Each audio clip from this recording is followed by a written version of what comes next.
ঢাকার ব্যস্ততম রাস্তা, যেখানে গাড়ির হর্ন আর মানুষের পদচারণায় গর্জন করে শহর।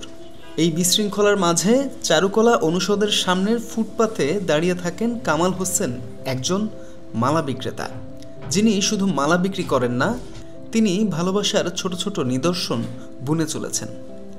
কামাল যখন নির্দিষ্ট একটি বিশেষ শব্দে ডাকেন, তখন গাছের ডালে বসা চড়ুই পাখিরা উড়ে আসে, আর রাস্তার গর্ত থেকে ছোট ছোট ইঁদুরগুলো লাজুক মুখ বের করে দৌড়ায় তার দিকে। শহরের কোলাহল যেন এক মুহূর্ত থেমে যায়, কারণ সবাই জানে কামালের হাতে আছে স্নেহ, আছে খাবার, আর আছে ভালোবাসা। চারুকলা মালা বিক্রেতা মোহাম্মদ কামাল হোসেন সেন্টু আমার নাম। আমি বিগত অনেক বছর ধরে মালা বিক্রি করি, আর এখানে এই বিক্রি পাখিটাকে একটু সেবা যত্ন করি, খেয়াল করি। এখন অটোমেটিকলি প্রশ্ন হয় যায়, ডাকে শুরু করে ডাক দিলে সারা দেয় আইসা পড়ে। এটা কিন্তু আমার খুব ভালো লাগে, আনন্দ লাগে। আমি আমার জীবনে লাইফে আর্থিক যেখানে যাই না, যে কোনো জায়গায় করি, আর্থিক আমি চিন্তা করি না, কারণ আর্থিক জ্ঞানওয়ালা চিন্তা মালিকগুলো আল্লাহ। আমি আজ যদি দুইটাই খাই, আমার 10 টাকা আমাকে আল্লাহ পাখি দিয়ে দিবে।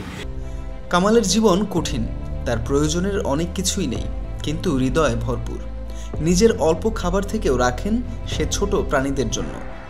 এই ছোট ছোট বন্ধুত্বের গল্প হয়তো কেউ দেখেন না, কিন্তু শহরের হাজারো মানুষের মাঝে এটা একটি নিঃশব্দ মেলবন্ধন, যা মমতা আর মানবিকতার এক অনবদ্য প্রতীক।